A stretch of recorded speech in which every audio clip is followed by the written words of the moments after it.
2018 was weird. Think about it. We had half-horse, half-human girls racing, adorable mascots going through an existential crisis, a skeleton's tales of retail horror stories, zombie super idols, a businessman turning into a slime, teens going doggy style in mechs, a dragon turning into a fighter jet after eating its pilot, and the weirdest of all, JoJo Part 5 finally came out! Wow, this was a weird but awesome year for anime. With 2019 on its way, I thought I could help raise your spirits of failing to live up to that gym membership last year with what I think were the best of the best this year for Japanese animation. Or the ones that help represent what 2018 meant for all of us. Or just me, I don't know, I'm kinda selfish. Don't think of this list as a definitive one because we had quite a lot of good anime to digest this year. I will, however, exclude long-running shows and sequel shows from the list since it won't be the last we'll see of them. My Hero Academia and Overlord sure did good this year, but I just want to highlight new shows. Everything clear? Then let's get on our plug suits and punch in your favorite heavy metal tune as I talk about the 5 best shows of 2018.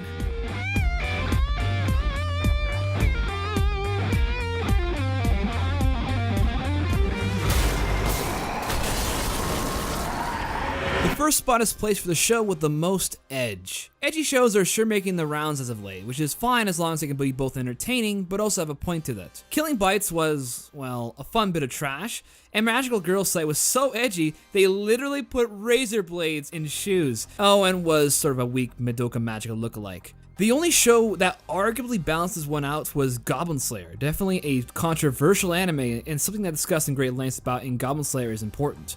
While I did like the show for its main character and D&D elements, I was a bit underwhelmed by its visuals and one-dimensional characters. Goblin Slayer was the better child of dark and angsty shows, but that is a low bar considering that the majority of them are laughably over the top. Not to say it wasn't fun, but if you're really looking for the best violent yet strangely provocative look into the dark side of humanity, then Devilman Crybaby has got you covered in bounties of tits and gore.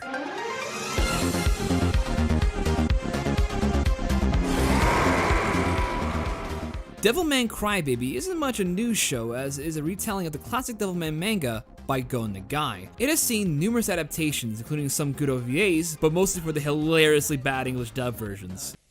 Is it okay for me to wear my shoes in here? I don't give a shit. This rendition doesn't have that, thank the stars, but it does have its director, Masaki Yuasa's unique direction. His style has always been an interesting eye-catcher. Much like his work with Ping Pong the Animation and Lou Over the Wall, Devilman has moments of over-exaggeration, sure, but the flexibility and fluidity of the animation is jaw-dropping. The colors pop and distort depending on the mood of the scene, and it creates some of the best moments of the whole year. From erotic nightclubs to the end of the freaking world, the animation dazzles and shines all the way through. The shot composition and art direction are definitely one of the many highlights, other than, well, goody bits of adult fun that I can't show you on YouTube. Yeah, this show is not only super violent, it's sexually explicit. Not to be viewed by general audiences looking for a typical shonen or your mom. But what sets the bar high is how it correlates with a core belief of the story. The uncertainty of humanity's struggle to keep in check. Pandemonium, subjugation, and depravity, some of the many themes that Devilman Crybaby explores, and which translates very well to the modern age. Social media, websites, and internet can be shown to be both a beacon of hope and a consumer of dark desires. Of course, it only gets to that point at the halfway mark, and the story arcs and characters are well defined and interesting enough to get us through to those tough moments. Especially near the end, where everything doesn't get better, it just gets apocalyptic. It's a deep analysis of the human condition, but instead of being a moody and angsty show like, well, most anime of this nature, it instead plays to its strengths and doesn't once slow down in fear of being misjudged. It has the right amount of violence, but also the right amount of heart. There is real passion shown to make this adaptation fit in the 21st century, and let's just say, if we get to a point where we start forming mass murder mobs against a single Twitter post, then we'll know we've come to a breaking point. It's a very good show, and if you can stomach to the end, it's satisfying enough to finish and even watch again, just to understand the symbolism and metaphors. It's not entirely polished though, the characters don't have much depth outside of their basic personalities, and the animation, despite its best moments, can run the risk of looking kinda goofy in some moments. But the pros outweigh the cons, and it's definitely a great watch if you're into old material made fresh again, and it's thanks to Netflix, of all companies, that helped. Netflix did many things right this year, yet they admit admittedly had some stumbles, and with their commitment to not follow up on the Japanese releases, they faced an uphill battle with anime bingers. So pray for next year the live-action Cowboy Bebop doesn't go down the same downward spiral as Death Note. But at least they gave us this year Agretsuko, Castlevania, and especially Devilman.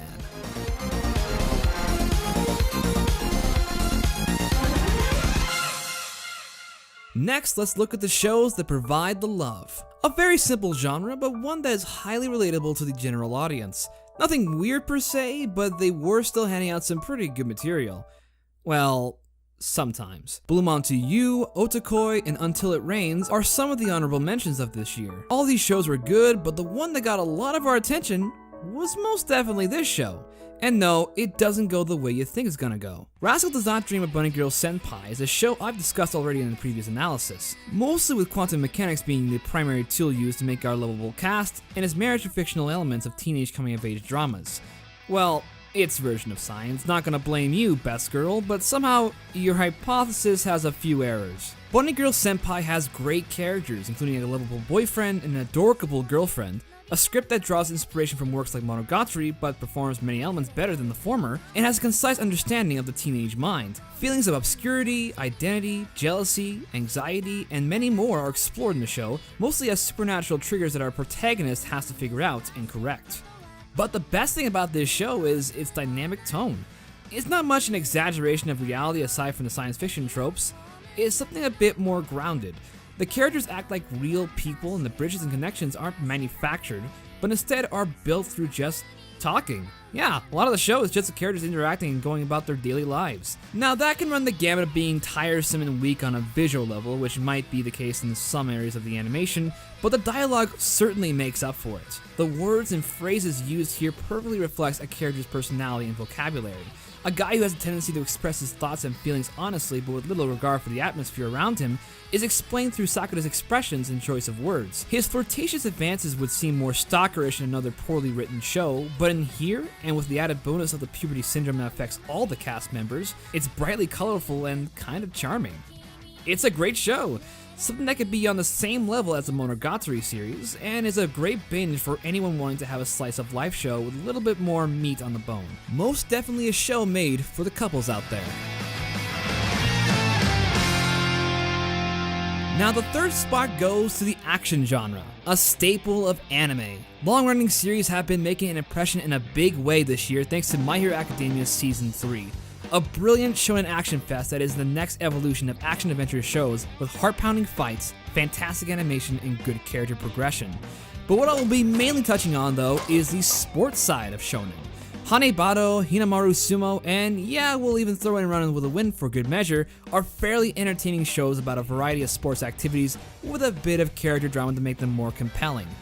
But the one to land a spot on this list, and in some ways the stomach of the other contenders, is definitely Megalo Box. This is a show I briefly mentioned in my boxing video, so I won't drag too much into the pros of the show.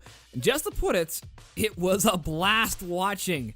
Megalo Box was a callback to the good old days of hand-drawn cells and was quite an ambitious project. Not because it was commemorating one of the best boxing series of all time, Master no Joe, but that is downsampled the quality to give that kind of VHS feeling you see from shows of the 90s. The visuals work on an aesthetic level, but also touches base on the overall themes as well.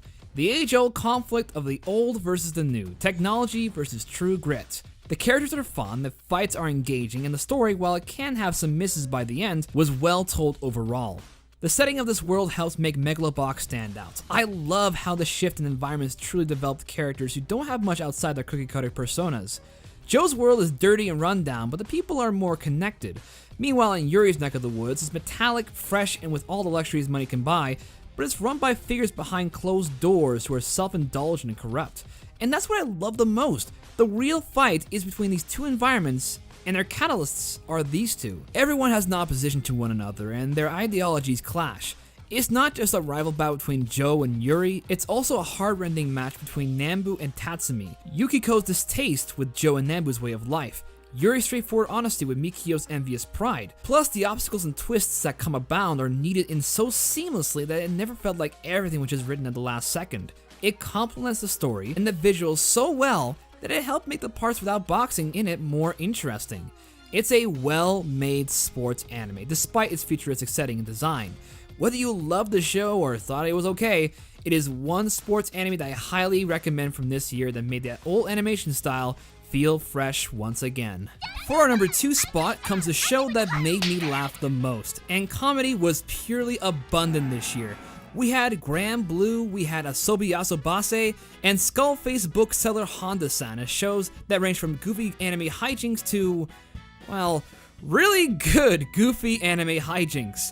Whether it be short or long, this year was definitely a good one for comedy. Even Agretsuko had some pretty funny moments in it, and while I definitely would try to put this somewhere on the list, Hina Matsuri blew it out of the fucking water with how it did it. Jam-packed, filled with brilliant character writing, outrageous punchlines, and a good sense of comedic timing.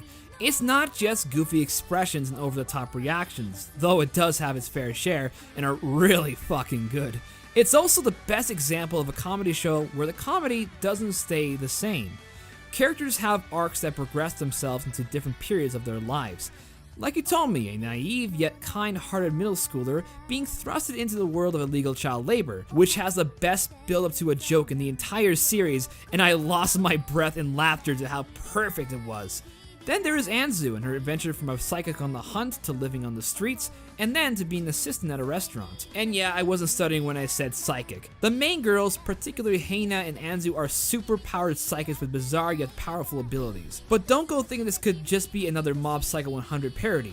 The psychokinetics are kind of downplayed and are only used in part to show how very well executed the animation is. The show can also have very touching moments too, and it really does come down to how likable these people are.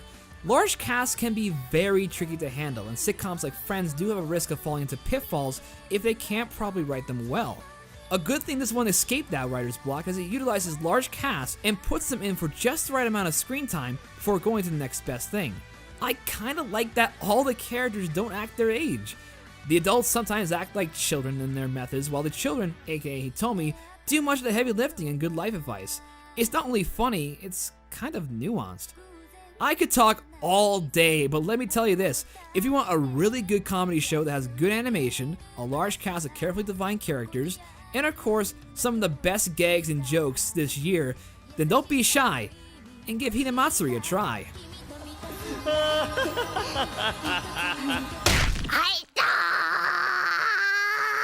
The last show that represents the best of 2018 is a show centering around the everyday lives of people, or slice of life stories. Dragon Pilot Misune, Uradoku The World in Colors, and Violet Evergarden were all beautiful looking shows with a distinctive feel despite their supernatural hooks, all dishing out some superb emotional moments, characters, and stories. But no surprise to anyone that the best slice of life show is something you won't find in a dragon, a cyborg, or a magical girl, but on the coldest place on Earth, Canada. Will you stop stalling for 1 fucking second? No, it's in Antarctica.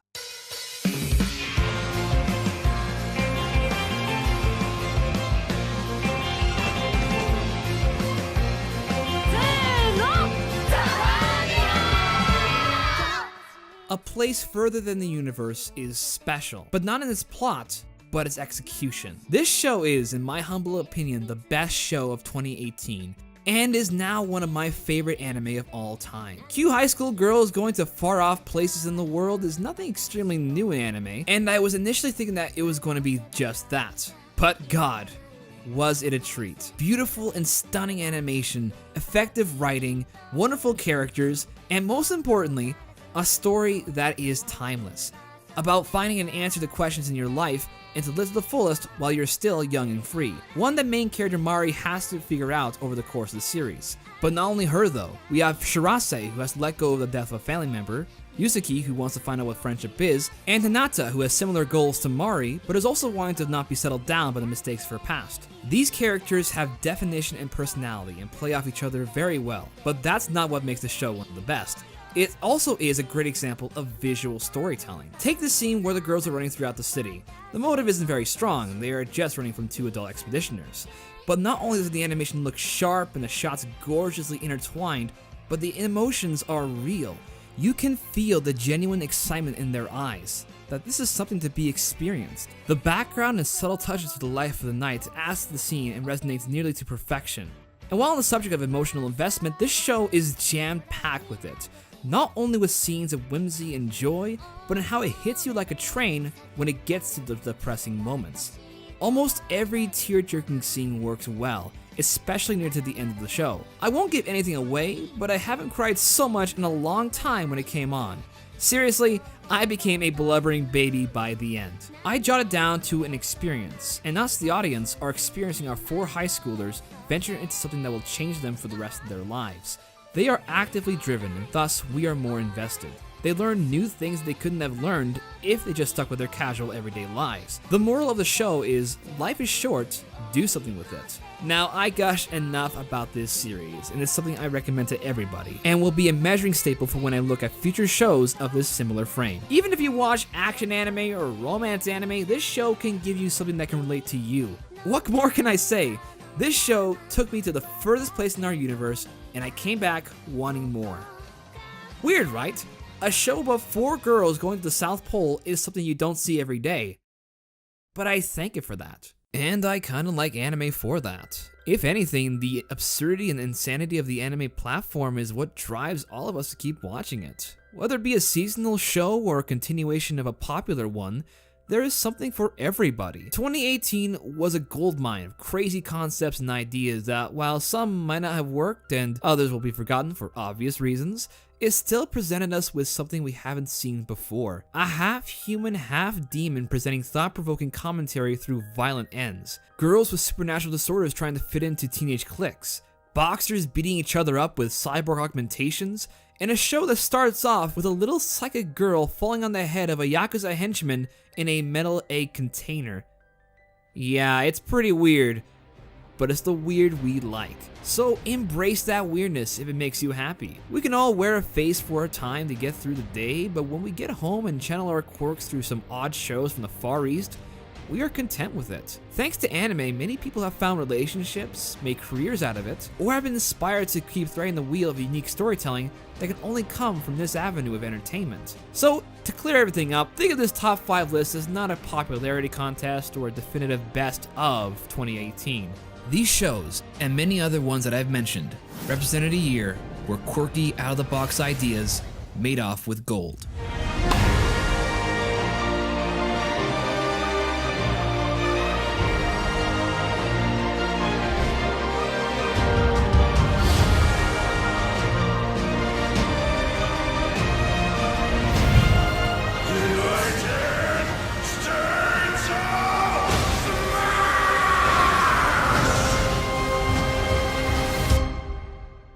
Thanks for watching and welcome to 2019. Which shows did you like? Any I missed on the list that needs mentioning? Comment down below, please subscribe, and hit that notification button to see my uploads. Can't wait to see what's in store in this winter season, and eagerly waiting to write more anime talk videos because that is what makes me happy. It's your bra man saying farewell to 2018.